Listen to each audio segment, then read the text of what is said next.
मुफ्ती तारिक मसूद के बयानात के लिए मुफ्ती साहब के ऑफिशियल चैनल मुफ्ती तारिक मसूद स्पीचेस को सब्सक्राइब करें। तो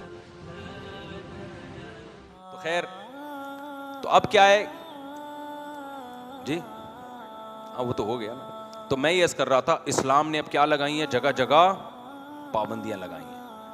तो ये पाबंदियां बड़ी इंसान को ना टेंशन देती हैं। आप रात सोए, अल्लाह ताला क्या कहते हैं, हय्या अला सलाह पे क्या करो भाई, उठ जाओ। टेंशन होगी कि नहीं होगी? कितना मुश्किल होता है फजर के लिए नींद कुर्बान करना। मैं तो जब फजर के में आता हूँ ना, नमाजियों को देख के बड़ा खुश होता हूँ। ए अल्लाह, ये वो मुक़द्दस और मुबारक लोग हैं जिन्होंने तेरी दावत पर लब्बैक कहा और वुज़ू करके सफ़ में आके खड़े हो गए। दुनिया की नज़र में इनकी वैल्यू नहीं है, अल्लाह की नज़र में इनकी बहुत ज़्यादा वैल्यू है। अल्लाह कहता है, मैंने हय्या अला सलाह हय्या अल फलाह का ऐलान तो पूरे महल्ले में, और 4-4 6-6 अज़ानें हो रही हैं आजकल तो मस्जिदों से, किसी के कान पे जू नहीं रहेंगी। ये चंद लोग हैं जो फजर के नमाजी शक्ल से भी मिस्कीन से नजर आ रहे होते हैं। ज्यादातर गरीब लोग ही आ रहे होते हैं फजर में। मालदार आदमी तो फिल्म देख के सोता है रात को, उसके बाद टाइम ही रात को मिलता है बिजनेस से। ज्यादातर फजर में कौन होते हैं? गरीब लोग होते हैं। तो बड़ा अच्छा लगता है जब सारा दिन इंसान मायूस होता है ना, हम बेहयाई फैल रही है, जिना फैल रहा है, लोग आगे बता रहे होते हैं, एक मायूसी होती है तबीयत में कि यार इतना। एक जिम वाले कल आए, मेरे दोस्त हैं, मैंने भी उनको समझाया था, यार ख़वातीन के लिए जिम अलग टाइमिंग में रखो और मर्दों के लिए ये जो को है ना सिस्टम, ये जिम में बेगैरती है, ये बेशर्मी है, इतने ब्रॉड माइंडेड मत बनो। लड़कियां वो चुस्त कपड़े पहन के, स्लीवलेस कपड़े पहन के, और जो ज़ाहिर एक्सरसाइज का ड्रेस तो बहुत ही अधूरा भी होता है और बहुत टाइट भी होता है, तो वो क्यों लड़कों के सामने कर रही हैं? इसमें क्या जा रहा है कि लड़कियों की टाइमिंग अलग कर दो, मर्दों की। अब खुदा से इतना तो ना लड़ो ना। लिबरल लोग जो है ना, वो हर एक को लिफ्ट कराने के लिए तैयार हैं, अल्लाह को जर्रा बराबर अहमियत देने के लिए तैयार नहीं है। वो कहते हैं इसमें हर्ज क्या है भाई, जब लड़कियों को एतराज नहीं है, मुफ्ती साहब ब्रॉड माइंडेड बने, कोई किसी को नहीं छेड़ता। भाई छेड़ लेगा तो हो क्या जाएगा? आगे जाओ ना, फिर जिना भी कर। तो अंग्रेजों ने जिना की है, इतने वलद जिना बच्चे पैदा हो गए, तो क्या तरक्की नहीं की उन्होंने? बात सारी ये है कि जिस खुदा ने पैदा किया, आप उसको अहमियत दे रहे हो कि नहीं दे रहे हो? अल्लाह कहते हैं मेरे हुक्म को अहमियत दो। जो काम गोरा कर रहा है उसने अल्लाह को अपनी डिक्शनरी से निकाल दिया, आज मुसलमान भी निकाल रहा है अपनी डिक्शनरी से। तो क्या करना है भाई ऐसी नमाज और उम्रे का? क्या करना है ऐसी नमाज उम्रे का? इतनी बेगैरती है, इतनी बेहयाई है। फिर उसमें कितने वाकयात हो रहे हैं, कितने वाकयात हो रहे हैं। वो जो लड़कियां जा रही हैं, मैं बदगुमान नहीं कर रहा किसी की बीवी जा रही हो और वहाँ मर्द और औरतें इकट्ठे हों, लेकिन एतमाद ख़त्म हो रहे हैं एक दूसरे पे। शौहर को बीवी पे एतमाद ख़त्म हो रहा है, औरत को मर्द पे एतमाद ख़त्म हो रहा है। औरत को पता है मेरे मर्द को 20 किस्म की औरतें मिलती हैं, पता नहीं किस किस से ताल्लुकात होंगे। मर्द को पता है ये 20 किस्म के मर्दों से इसकी सलाम दुआ हो सकती है। ठीक है, बहुत से लोग एतमाद करते हैं, लेकिन दिल में वसवसे आना शुरू हो गए कि नहीं हो गए? जो रिश्ता था, जो अल्लाह चाहते हैं जोड़ के रखें, वो रिश्ते टूटना शुरू। अब तो ऐसे ऐसे केसेस आ रहे हैं। मैं जिम ट्रेनर को समझा रहा था, मैंने कहा भाई हमारे पास पहले केसेस आते थे सास बहू के झगड़े, अब केसेस आ रहे हैं कि मियाँ बीवी के झगड़े हो रहे हैं। किस बात पे? शौहर को शक हो गया है कि ये इसके किसी से ताल्लुकात हैं। ये बहुत ज़्यादा मामला ख़राबी की तरफ जा रहा है।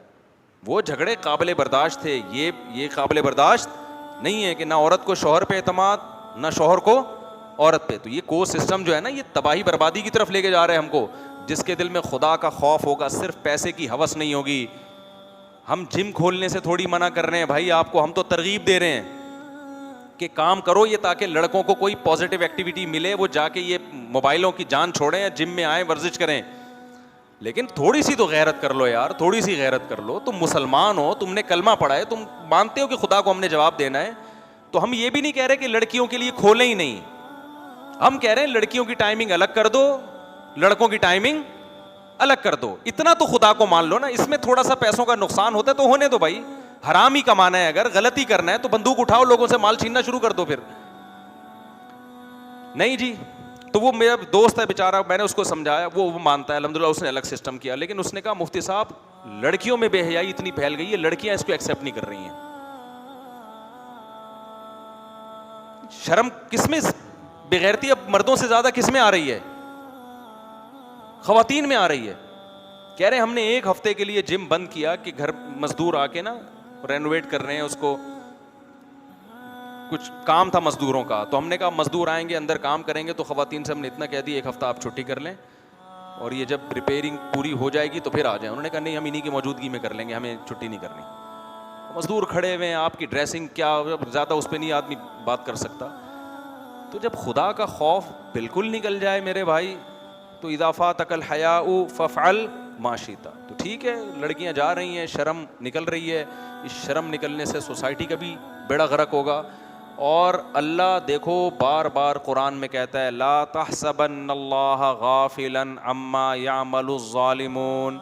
आप अल्लाह को भूल रहे हो लेकिन अल्लाह आपको नहीं भूल रहा। अल्लाह कहते हैं अल्लाह को गाफिल मत समझो, जालिम लोग जो कर रहे हैं। मैंने पैदा किया, मैंने बनाया, मैंने माँ की छातियों में दूध पैदा किया, ये सारे रिश्ते मैंने बनाए। मुझे इग्नोर करोगे और फिर तुम्हें खुशियाँ मिलें तो ये खुशियाँ तुम्हारे गले पड़ेंगी कल।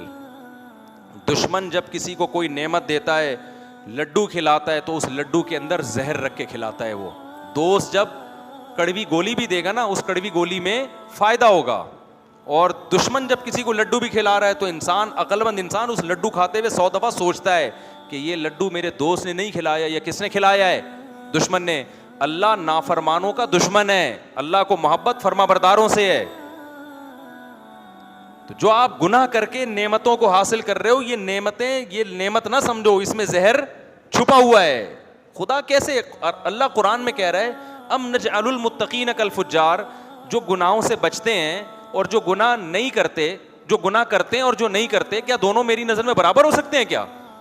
एक औरत पर्दा करती है, गैर मर्द के सामने नहीं आती, क्यों? किसका हुक्म है भाई? खुदा का। और एक खुलेआम मर्दों के सामने एक्सरसाइज कर रही है। दुनिया तो कहेगी आंटी बड़ी लिबरल हैं, वो ये ब्रॉड माइंडेड हैं, ये कोई तंग जहन नहीं है इनका, अच्छे अखलाक की, हर एक से मुस्कुरा के बात करती हैं। दुनिया तो तारीफें करेगी। जिस खुदा ने पैदा किया है भाई, पूरी सूरह नूर उसने नाजिल कर दी, सूरह हिजाब नाजिल कर दी और उसको हुक्म दिया कि ये मर्द गैर महरम है, इनके सामने जीनत को जाहिर नहीं कर सकती। वो उस खुदा की आयतों की आप धज्जियां उड़ा रहे हो। तो ऐसी सेहत अच्छी हो भी जाए, फिटनेस अच्छी, फिटनेस जो खवातीन की फिटनेस की फिक्र कर रही हैं, तो क्या आप बुढ़ी नहीं होंगी एक दिन? चेहरे पे झुर्रियां नहीं पड़ेंगी? फिर कोई लिफ्ट नहीं कराएगा। ये थोड़े दिनों की जवानी है जो अल्लाह ताला ने रंगीनियां पैदा कर दी हैं। और मैं बार बार खवातीन को एक बात कहता हूं, मर्द देर से बूढ़े होते हैं, औरत पे बुढ़ापा। गुस्सा बहुत आता है बाज खवातीन को जो बयान नहीं सुन रही, उनको मेरी ये बात सुन के कि हमें बुराई कर रहा है। तो भाई ये ग्राउंड रियलिटी है। जब अल्लाह ने औरत को हुस्न ज्यादा दिया है तो छीनता भी जल्दी है। मर्द को हुस्न कम दिया है लेकिन छीनता जल्दी नहीं है। हमने तो 70-70 साल के भी लोग देखे हैं, बिल्कुल फिटफाट, ऐसे लगता है बिल्कुल कोई कमजोरी है ही नहीं। मेरे वालिद साहब 63 साल की उम्र में इतने पावरफुल थे माशाल्लाह, चाल से कोई कह भी नहीं सकता था इन पे बुढ़ापे के कोई असरात हैं। वो तो हार्ट अटैक हुआ, सेहत वेहत का ख्याल नहीं करते थे, फौजी थे, बस वो उनको ब्लड प्रेशर चेक करने का शौक ही नहीं था।